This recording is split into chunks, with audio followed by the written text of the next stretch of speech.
Deification of the created beings. BD number 6207. March 7, 1955, in the beginning you all were on my side because you were utterly permeated by my strength of love which drew you to me. You enjoyed a state of supreme beatitude because you were divine beings, you were my shaped emanations of love, formations of highest intelligence and in possession of light and strength which, in turn, enabled you to be creatively active. You were perfect beings, images of myself except that you had come forth from me, whereas I myself am eternal and apart from me no other creative power reigned. Consequently, everything having emerged from me was my work. Even the first created being which, with my approval and with the use of my strength, produced all of you. Even this being was my work and not, as it wanted you to believe, the creative power itself. Countless beings were brought into life by this being because it wanted to make creative use of the constant influx of strength from me, and it was indeed capable of doing so because I externalized it as a perfect being, like myself, for this very purpose, to populate the infinite spiritual kingdom for its own blissful happiness. The pleasure I experienced should also make my first created being happy and therefore I granted it unlimited light and strength, I gave it free will which it was allowed to use as it wished, but which it should have used according to my will if it wanted to be active in line with its perfection. However, it started to use its will in opposition to my will, which was indeed possible since the being was entirely free, thus its perfection would not have been questioned by any coercion whatsoever. Nevertheless, this would have been impossible had the being aspired more for my love than for my power, had it been satisfied with the strength of my love it constantly received.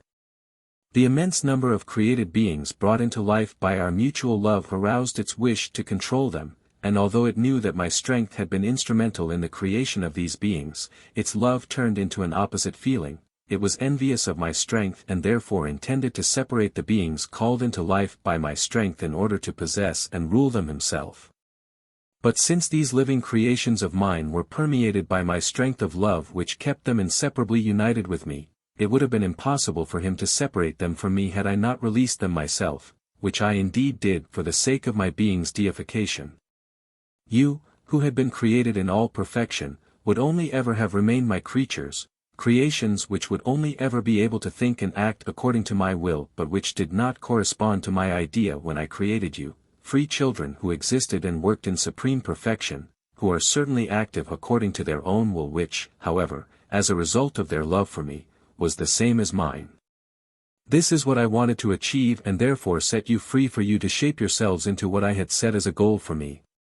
I did not withdraw my love from you, but neither did I stop the first created being, which is my adversary now, from influencing you as well. Yet you, too, were endowed with free will and able to make a free decision for me or for the first created being. You did not have to fall, for you were enlightened and able to feel my love and could have allowed yourselves to be drawn by it to me. However, the first created being exerted great influence over you and you fell prey to it. You voluntarily followed the one who did not make you happy but pulled you into the abyss instead. For my adversary resisted me, he rebelled against me, he rendered my strength of love ineffective. I myself did not withdraw it from him but he distanced himself to such an extent that my illumination of love became increasingly weaker because he openly opposed it, in the belief that the host of his followers he had pulled into the abyss with him gave him enough strength of his own.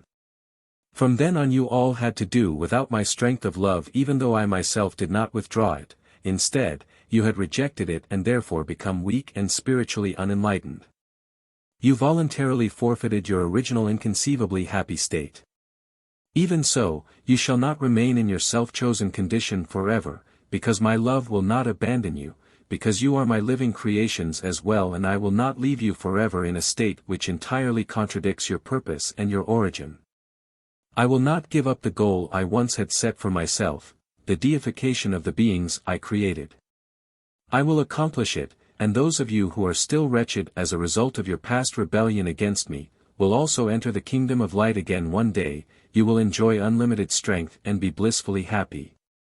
However, I will not exert force on you, you must completely voluntarily take the path of return to me which will lead you back into perfection, which was once part of you and which you forfeited but which you will attain again one day, because my love only pursues this one goal, that one day you will work and be active again in light and strength as my children in my kingdom. Amen.